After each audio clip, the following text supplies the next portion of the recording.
Hi everybody, it's Mark Klose from K-Hits 96. We're here at Weber Chevrolet, and today we're going to go over some of the basic maintenance of a Chevy. We have a brand new 2012 Cruze right here. We're going to talk about proper tire inflation, all here at Weber Chevrolet. The cheapest thing in the world, another one, when you're buying your windshield washer antifreeze, buy one of these, put it in a glove box. They're a couple bucks. Well worth it. Well worth it. Cheap stuff. Also, if you have a fever, you can use one of these to check your temperature. Is that correct? Yes, it all depends on where. Depends on pump. All right, put her in. We should also mention, too, that when you guys talk about mileage on the side of your cars, tire pressure has a lot to do with the mileage. If you don't have the, it'll kill your mileage. Absolutely, and tires are so expensive, it's too cheap not to check them. So we get a nice magic number and probably sitting in the mid-30s. Right a little bit above 30, where she needs to be. Perfect. Cap back on? Always get the cap back on because there's road gunk, there's debris. If it gets stuck in between there, it can cause a small leak. Back of the car, number one guy we need to check that most people overlook is that spare. When you're checking tires, check 5.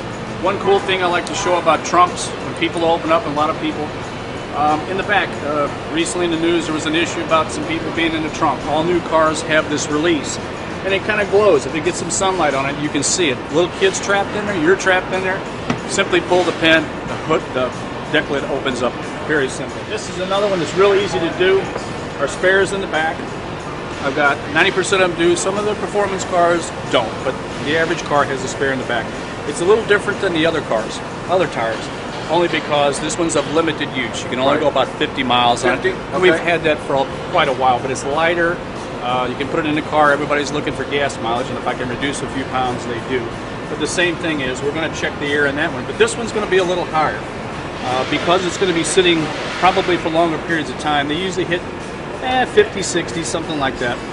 But it's the most overlooked tire, and it's a shame. So that one's definitely pressured about 50. Which is fine. That's perfect. One of the most important things you can do for your new car from Weber Chevrolet is maintenance. And they now have an app that you can get on your iPhone. You can zoom in, it's showing oil and battery. And it's an app that you get right here with Weber Chevrolet. It reminds you about all that maintenance that needs to be done to keep your car running its best.